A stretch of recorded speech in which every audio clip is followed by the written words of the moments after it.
Boa tarde, eu sou a doutora Maria Vitória Soares, sou médica dermatologista do Hospital Alemão Oswaldo Cruz e membro da Sociedade Brasileira de Dermatologia. É um prazer estar aqui com todos vocês e hoje estaremos conversando sobre câncer de pele.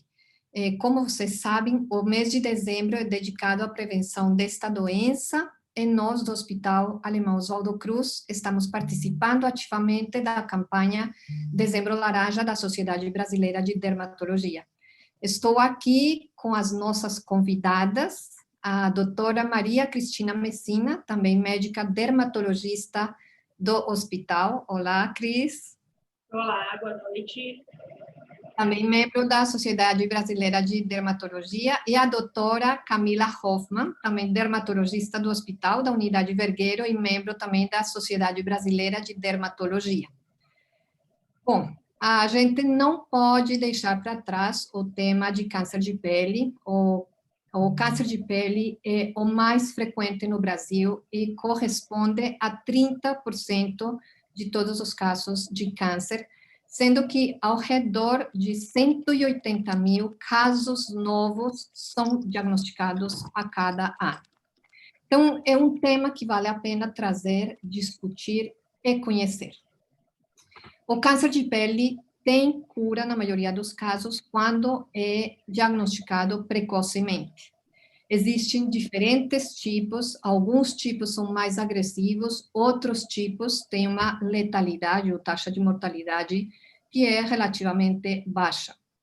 Mas é importante entender as causas desta doença, como podemos preveni-la e quais são os sinais de alarme. E justamente é isso que nós vamos debater hoje aqui. Então, para começar, a pergunta é: por que surge o câncer de pele? Bem, temos uma susceptibilidade genética que, somada a certos fatores que podem ser chamados de fatores de risco ou fatores gatilho, vão fazer com que as células que compõem a nossa pele comecem a ter um crescimento anormal e desorganizado. Isto vai dar origem a um tumor que vai estar composto por células desorganizadas, que nós chamamos de células neoplásicas. Por isso, os tumores, o câncer, é chamado de neoplasia. E existem diferentes tipos, e cada tipo vai corresponder à célula que vai dar origem ao tumor. Então, para começar, eu gostaria de chamar a doutora Maria Cristina, para que ela nos explique um pouquinho mais sobre esses temas. Cris, nós escutamos com alguma frequência pacientes que vêm para o consultório e eles falam assim: eu tive câncer de pele, meu pai, minha mãe, alguém da minha família, meus amigos, tivemos câncer de pele, mas, doutora, eu não me preocupo muito porque câncer de pele não é tão maligno. E nós sabemos que não existe câncer benigno, né? Então, eu gostaria que você comente um pouquinho mais sobre os diferentes tipos de câncer, quais são os mais frequentes e o impacto que esta doença tem na vida e na qualidade de vida dos pacientes. Então, o câncer de pele, a gente divide, para facilitar, em 3 grandes grupos.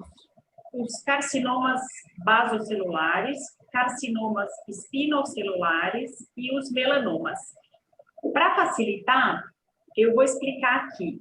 Essa história de que câncer de pele não tem problema, não é verdade. Então, o melanoma, a gente sabe que é o câncer de pele mais grave que tem, é o tal da pinta preta, e o melanoma, ele, quanto mais cedo for diagnosticado, maior a chance de cura e fica tudo bem, né? Geralmente a gente faz cirurgia, e a detecção precoce é o que visa a campanha nacional de câncer de pele, o Dezembro Laranja. E, para facilitar, a gente fala, olha, se preocupe se a sua pinta for assimétrica, então é um ABCD, é bem simples. A de assimetria, B de bordas, C de cor, e, na verdade, o problema são várias cores, não qual cor que tem a pinta. Então, se é preto, castanho, vermelho, branco, várias cores na mesma pinta. E o D é o diâmetro. Quanto maior, principalmente acima de 6 milímetros, pior a pinta. Não toda a pinta tem problema acima de 6 milímetros, então é a conjunção desse ABCD que chama atenção e a gente recomenda um autoexame. Então, olhe para as suas pintas, pense nesse ABCD que eu falei. Se esquecerem, fica fácil de dar um Google no ABCD das pintas. E essa é a pinta que a gente mais se preocupa. Os outros, que são os carcinomas, o jeito mais comum deles se manifestarem é como uma ferida que não cicatriza. Então, eu estou com uma espinha, mas a espinha durou 1 mês, 2 meses, 3 meses, 4 meses. Uma ferida que não cicatriza tem que ser vista por um dermatologista, que pode ser alguma coisa, pode não ser também, mas tem que ser vista. E essa história de que tudo bem é um câncerzinho de pele não é verdade, né? A grande maioria desses carcinomas surge no rosto. E quanto maior fica, maior é o tamanho da cirurgia e maior é o problema que vai ser causado. Então, tem que ser diagnosticado quanto antes, melhor. Tem até alguns tipos de câncer de pele que, quando são muito iniciais e muito fininhos, podem até ser tratados com tratamentos não cirúrgicos, que são a exceção, mas pode até ser que seja um câncer tratado com uma pomadinha. Então, não fique com medo de ir no médico e achar um câncer de pele. Mas o mais importante é esse diagnóstico precoce mesmo, e o tratamento costuma resolver na grande maioria dos casos. Muito bem, Cris. Então, aqui fica claro para nós que, de qualquer jeito, o câncer de pele, primeiro, é um câncer que a gente consegue realmente diagnosticar se o paciente ficar atento, fizer seu autoexame, tudo, precocemente, porque ele dá sinal. É só a gente aprender a se observar e consultar rapidamente quando percebe que tem alguma coisa que não está indo bem.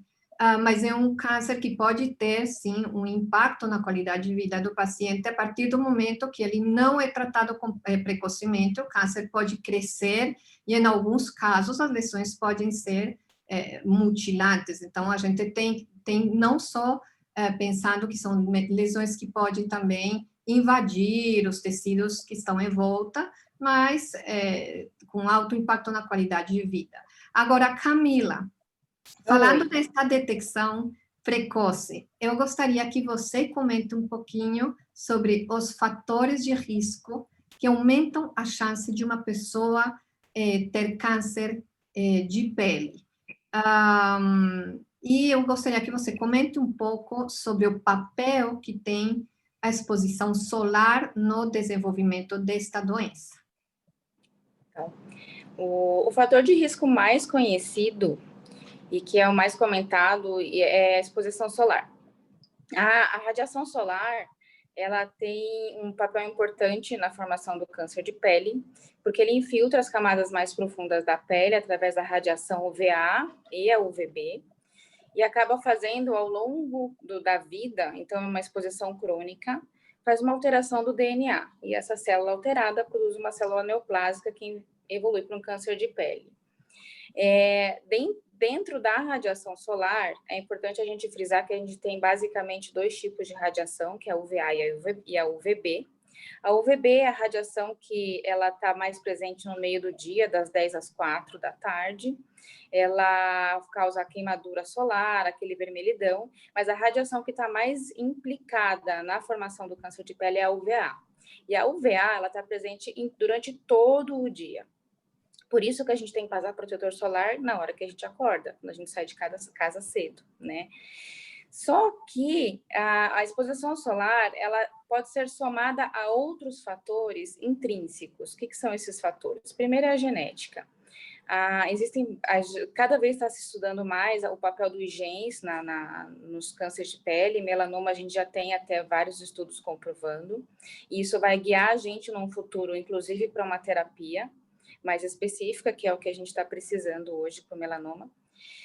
E tem o que a gente fala da cor da pele. Então, pessoas claras, pessoas ruivas, pessoas que nunca se bronzeiam, pessoas que têm uma facilidade muito grande de se queimar no sol, são pessoas que a gente tem que ficar mais de olho. E pessoas com muitas pintas. Pessoas que têm mais de 50, 100, até na literatura a gente fala 200 pintas, são pessoas que têm um risco bem grande de desenvolver o câncer de pele. A gente classifica o câncer de pele em melanoma e não melanoma. Então, esses fatores, eles estão juntos para esses dois tipos de câncer de pele. E sempre ficar de olho também no fator de risco que são menos comuns, mas, por exemplo, peles que já sofreram queimaduras, peles que já sofreram algum tipo de cirurgia, peles que já foram danificadas por algum outro motivo, elas também podem ser mais favoráveis a uma alteração de DNA celular. Muito bem. Cris, você quer acrescentar alguma coisa? Eu te faço uma pergunta que vem com alguma frequência nos consultórios, e essas pintas de nascença, a criança nasce com uma pinta, como você acompanha? Qual é a sua opinião com referência a essas pintas congênitas? Então, tem as pintas congênitas de tamanho habitual, e tem as pintas congênitas que a gente chama de gigantes, né? Essas são mais difíceis de acompanhar, mas hoje a gente tem um grande recurso que antigamente a gente não tinha, que é a fotografia, né? E uma das padronizações fotográficas que a gente tem é o mapeamento fotográfico e dermatoscópico, principalmente para as pintas pequenas, mas também para as pintas grandes, né? E principalmente quando a pinta ela tem um tamanho muito grande, ela pode ser difícil de ser retirada ou pode causar um grande prejuízo estético quando retirada. E a gente sabe que as pintas congênitas elas têm um potencial para se transformarem em câncer de pele. Não quer dizer que todas as pintas vão se transformar, né? Até a gente sabe que o melanoma ele pode surgir numa pele que nem tinha uma pinta, né? Em pessoas predispostas e tal. Mas um dos grandes jeitos de acompanhar hoje em dia é com fotografia e fotografia digital dermatoscópica, que aumenta muito a precisão da visualização dos elementos, e com isso a gente pode ver pequenas alterações ao longo dos anos dessas pintas, e frente a uma alteração significativa, a gente recomenda a retirada. E isso faz com que, principalmente para as pessoas que têm muitas pintas, que nem a Camila falou, 100, 200 pintas, que antigamente a gente tirava um monte de pinta, com esse acompanhamento fotográfico e dermatoscópico, mapeamento, a gente consegue tirar menos pintas e ser mais certeiro na escolha, escolher melhor quais pintas tirar, as de maior risco, e com isso a gente tem um segmento muito melhor do que o que a gente tinha antigamente, antes de ter toda essa tecnologia fotográfica que hoje a gente tem. Muito bom. Então, você já entra num tema que é bastante importante, que é o tema de autoexame e acompanhamento. Então, bem sabemos que nas campanhas de prevenção contra câncer de mama, contra câncer de próstata, por exemplo, sempre estão falando do autoexame no caso do câncer de mama, consultar com frequência com o urologista no câncer de prevenção, tanto de próstata, e com oncologista no caso de prevenção de câncer de mama. E, bom, no caso de câncer de pele, a gente também preconiza um autoexame, e você, Cris, estava falando sobre os sinais de alarma. Eu queria saber, Camila, a cada quanto você indica fazer um acompanhamento e um exame completo dermatológico, e o que a gente chama de um exame completo dermatológico na prevenção de câncer de pele, que muitos pacientes às vezes chegam e falam: doutora, eu vim aqui fazer um check-up dermatológico, que é uma expressão que está super na moda. Sim. O exame dermatológico completo, que é o check-up, e a gente faz muito, principalmente a gente que trabalha em ambiente hospitalar, é examinar tudo. Tem que examinar todas as pintas. O que a gente usa de ferramenta normalmente no consultório para que a gente veja a lesão por lesão. Primeiro, a gente já tem um olho bem treinado, então são vários anos examinando lesões, o que dá para a gente já um gabarito, a gente já tem uma facilidade. E uso de lupa, e a gente tem um dermatoscópio manual, que não é um dermatoscópio grande, feito, como foi falado, né, de fotografia. A gente examina as lesões, se tem algumas lesões que são suspeitas, a gente pode indicar retirada, a gente anota no prontuário e vai fazendo o segmento. Para uma pessoa que está chegando lá, não tem histórico de câncer de pele na família de melanoma, não tem histórico pessoal de câncer de pele, o que a gente indica? Que vá, a partir da adolescência, uma vez ao dermatologista, depois vá se tiver alguma queixa, e a partir de uns 30 anos, ou alguma pessoa que tem uma exposição solar mais intensa até antes, vá a cada uns 2 anos. De acordo com a queixa, ou seja, um paciente que apresentou uma lesão suspeita, ele vai ter que ser seguido de uma maneira mais de perto, né? Isso inclui uma consulta anual. Pessoas que já retiraram câncer de pele, normalmente a gente pede para voltar a cada 3 meses, nos primeiros 6 meses, depois vai espaçando para semestral e mantém um acompanhamento anual para sempre. Isso é consulta com dermatologista e ver todas as pintas todas as vezes. Muito bem. Aqui estão chegando algumas perguntas que eu vou direcionar. Então, Eliaki Santo, muito obrigada pela sua pergunta. Quer saber se ficar ao ar livre, mesmo ventilado, pode ocorrer o câncer. O que você responde para ele, Cris? O câncer de pele, principalmente o mais frequente, que aí são os carcinomas ou os cânceres de pele não melanoma, eles são muito dependentes de exposição solar cumulativa. O que é isso? Então, a pessoa está ao ar livre, sem protetor solar, continuamente. Um extremo disso é, por exemplo, quem trabalha na rua. Então, um vendedor ambulante, um trabalhador rural, ele se expõe ao longo da vida a um efeito cumulativo da radiação solar.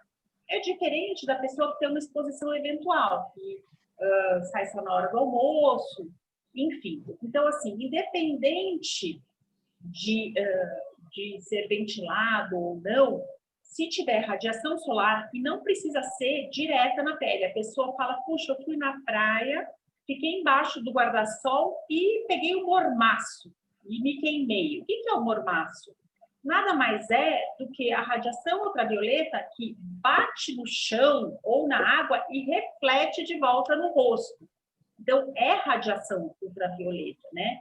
E a gente sabe que, por exemplo, na água do mar, na água da piscina, até eventualmente, puxa, a pessoa vai esquiar na neve, ou então vai sair de barco. Então, assim, esse efeito da radiação ultravioleta acumulado ao longo dos anos em uma pessoa predisposta, igual a Camila falou, a pessoa de pele clara, ruiva, uma pessoa que não se bronzeia, uma pessoa que queima, o acúmulo desse dano da radiação ultravioleta é o que vai causar o câncer de pele, e não é imediato, não é que tomou sol nesse verão já vai ter o câncer de pele.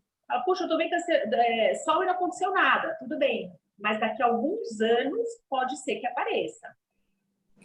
O que eu queria complementar, que eu acho bem importante, que tá se falando cada vez mais, é a exposição solar das crianças. Então, a criança, antes dos 6 meses, a gente nem indica exposição solar, é só aquele sol bem levinho que o pediatra fala para tomar nos primeiros dias e por pouco tempo. Dos 6 meses aos 2 anos, a gente orienta que faça uma exposição solar indireta, de preferência, não vá em horário de pico e use protetor solar próprio para as crianças. E dos 2 aos 7 anos tem que cuidar muito, e isso não é à toa. O que a gente vê é que a exposição solar com queimadura, principalmente nos primeiros anos de vida, eles são fatores muito importantes para o desenvolvimento de câncer de pele no futuro.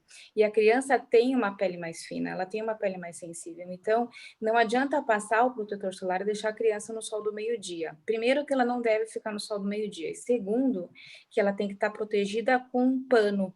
Isso é boné, isso é chapéu, isso é camiseta e guarda-sol de algodão. Não adianta ser de lona, né? Não adianta ser guarda-sol daquele de nylon, que também não adianta nada.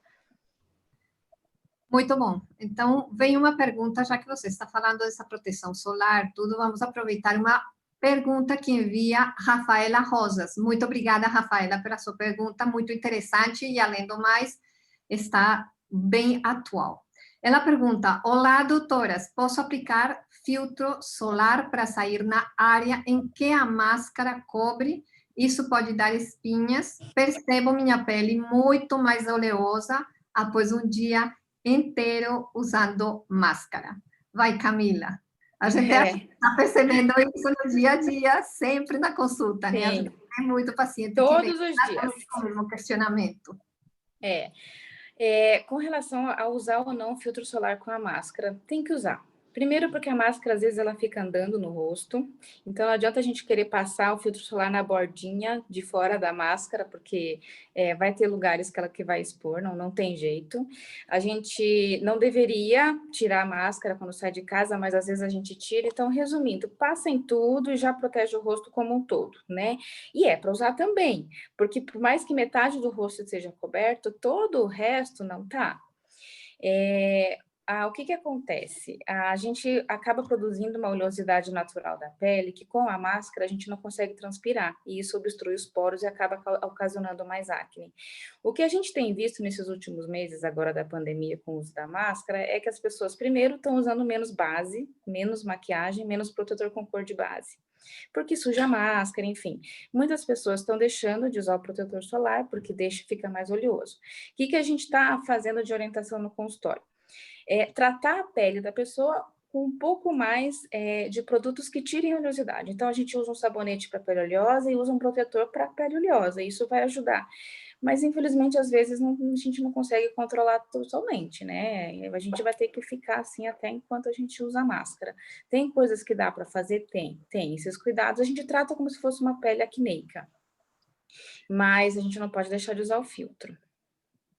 E com relação a esse filtro solar, eu acho que vale a pena, isso se fala muito, a quantidade de filtro solar que a gente tem que passar, isso, eu acho que vale a pena ressaltar para as pessoas que estão nos acompanhando aqui, que a gente tem que passar o protetor solar com certa frequência, na quantidade adequada. Quanto é essa quantidade adequada? Então, vocês podem procurar em vários locais, a quantidade coloque uma colher de chá de protetor solar no rosto e 3 colheres de chá no corpo. Isso é o que a gente esperaria. Porém, muitos dos pacientes chegam, não sei se acontece isso com o Cris, com a Camila, eles chegam e falam, não, eu passo protetor solar 7 horas da manhã e depois esqueço.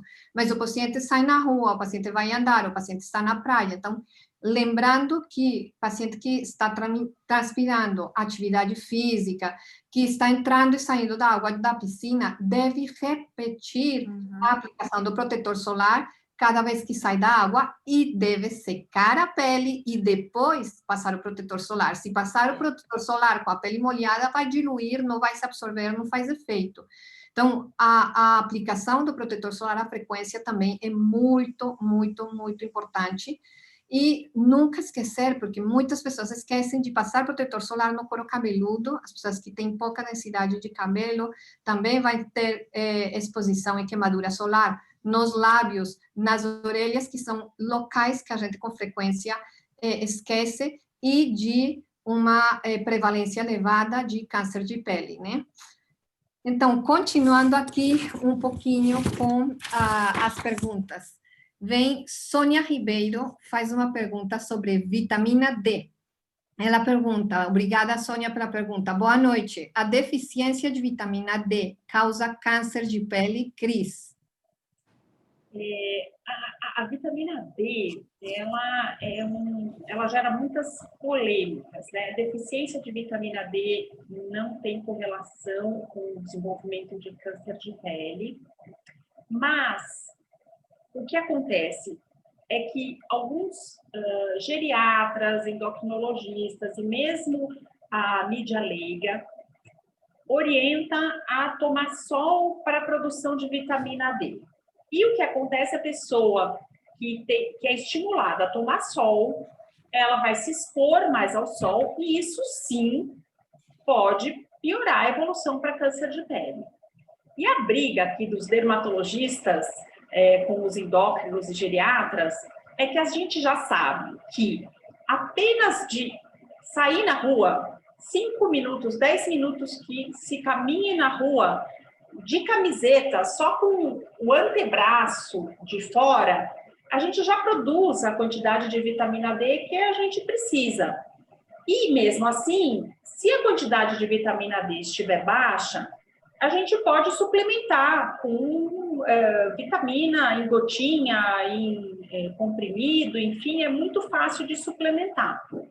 Mas, inclusive com a questão do Covid, houve uma procura enorme por tomar vitamina D, porque alguns questionaram que isso poderia ajudar na imunidade em relação ao Covid. Nada foi comprovado, então a gente não sabe se isso altera ou não a imunidade contra o Covid, e as pessoas começaram a tomar excesso de vitamina D. Então, eu já peguei no consultório um paciente com queda de cabelo por hipervitaminose D, já foram descritos casos de alteração de rim por excesso de vitamina D. Então, assim, tomar excesso de vitamina D pode dar problema. Tomar sol para produzir vitamina D, se a pessoa tem pele clara, tem os fatores de risco para câncer de pele, pode piorar o risco, sim, para câncer de pele. Então, assim, o ideal, se houver a dúvida se a quantidade de vitamina D da pessoa está adequada, ela precisa procurar o seu médico, fazer um exame e ver qual o nível de vitamina D, se precisa repor ou não, mas não sair tomando sem orientação médica. E também não ficar tomando sol para produzir vitamina D, porque a quantidade de sol que teria que tomar para produzir toda essa vitamina D que seria necessário para uma suposta proteção contra o Covid, a pessoa já se fritou e vai pegar Covid do mesmo jeito, que ainda vai ficar do lado de fora de casa, vai encontrar o povo e vai pegar o Covid do mesmo jeito. Então, vamos com calma, não vale a pena se fritar no sol, não, e se precisar, pode tomar vitamina D. Agora, existe uma controvérsia, né, e foi muito falado, em uma época, todo mundo falando, não, porque usa protetor solar, então com protetor solar você não pega a suficiente radiação solar, aí não tem a síntese de vitamina D adequada. Enfim, houve um pouco de desinformação nesse sentido, e é importantíssimo esclarecer que, primeiro, os pacientes não passam a quantidade de protetor solar que a gente recomenda, né? Aquela colherzinha de chá vai pela metade, né? Nem a gente, né? A gente também não passa essa colher de chá. Isso. Então, assim, a quantidade de protetor solar que o paciente teria que passar para evitar realmente a penetração da radiação ultravioleta total, 100%, teria que ser enorme, camadas e camadas. Então, nós estamos falando de protetores solares que são muito bons, com fatores de proteção bons, mas ninguém está falando que eles protegem totalmente e 100% vão bloquear a radiação solar. Então, mesmo aplicando um pouco de protetor solar, o paciente vai estar se expondo. A gente não passa protetor solar nas palmas das mãos, por exemplo, e a radiação que a gente recebe na palma da mão também vai servir para fazer essa síntese de vitamina D. Chega mais uma outra pergunta aqui, de Cristina Paiva. Muito obrigada, Cristina. Boa noite. A deficiência hormonal pode causar câncer de pele? Camila. Bom, da mesma maneira que a gente falou da vitamina D, a gente não tem nenhuma comprovação de que especificamente algum hormônio vai causar o câncer de pele. E existem muitos estudos ainda que vão ser feitos sobre até a participação genética, né, como a gente já tinha falado do câncer de pele, mas a princípio não. Muito bom.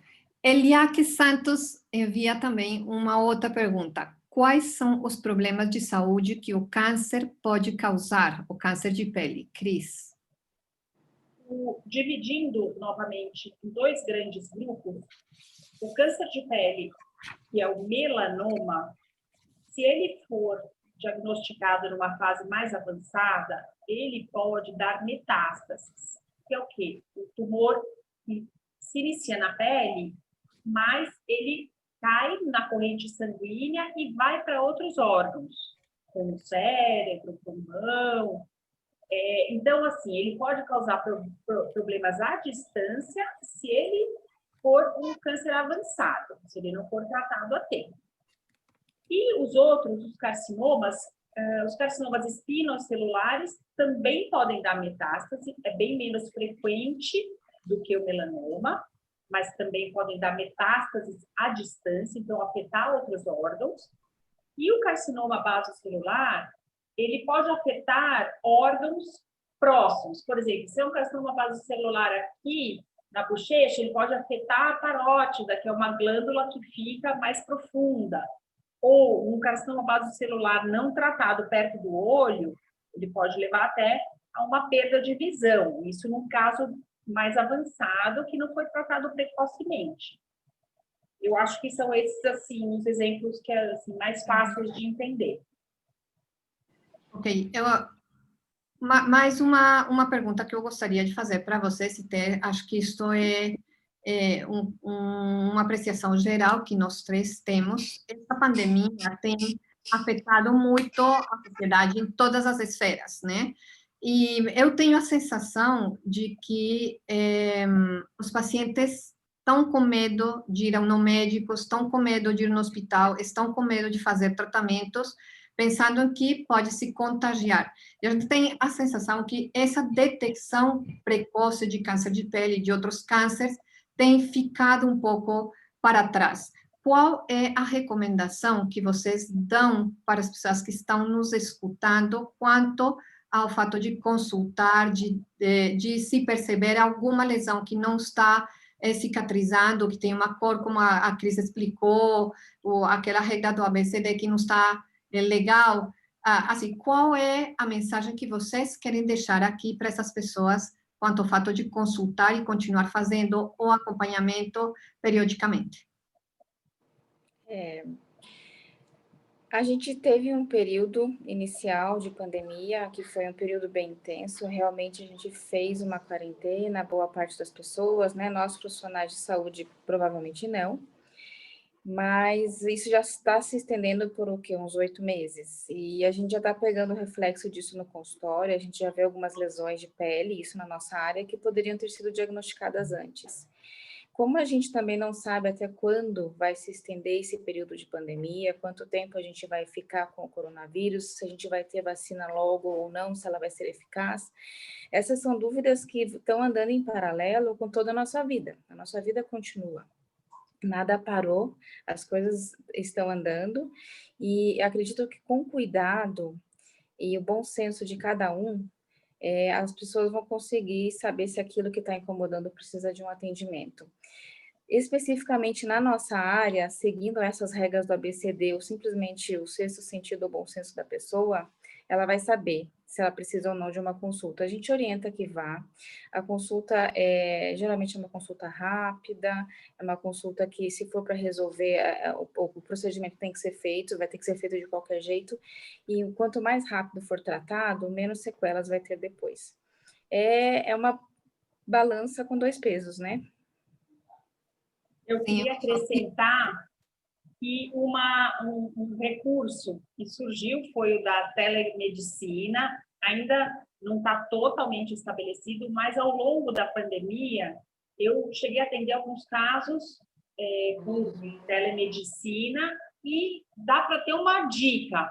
E a gente olha e fala, puxa, isso aqui realmente você precisa vir ao consultório para fazer uma biópsia, ou isso pode esperar. Então, se a pessoa realmente, por questão de grupo de risco, estiver super desconfortável de sair de casa, dá para fazer uma teleconsulta e triar, né, fazer uma triagem dos casos, mas a pessoa já minimamente orientada em relação à ferida que não cicatriza, ou a pinta preta com a regra do ABCD, ela faz um autoexame e vem ao consultório. No consultório a gente tem usado a máscara N95, tem usado o álcool gel, e faz uma consulta e, se precisar, já faz a biópsia, já resolve. Não é legal ficar esperando demais. Eu operei essa semana 2 casos de tumores na região da boca que estavam escondidos pela máscara, 2 pessoas de idade que foram deixando a lesão porque a máscara estava escondendo. Então, não vale a pena esperar muito mesmo para não ficar muito difícil o tratamento. Sim, é isso mesmo. Assim, nós profissionais da área da saúde estamos todos preparados para receber vocês dentro dos parâmetros de segurança. Nós acompanhamos todas as normas de segurança. No Hospital Oswaldo Cruz, a gente tem todos esses protocolos para receber os pacientes. Nós usamos todas as EPIs, como falou a Cris, e estamos preparados. Então, não deixem de se autoexaminar, não deixem de consultar se vocês perceberem que tem alguma coisa estranha no autoexame, ou se vocês tiverem uma dúvida. E, como a Cris falou, pessoas de fatores de risco, da população de risco, têm ainda a ferramenta de fazer uma teleconsulta e, se for o caso, um exame presencial. Então, nós poderíamos ficar horas e horas conversando sobre este tema. Tivemos perguntas muito, muito interessantes. Agradeço a todas as pessoas que participaram.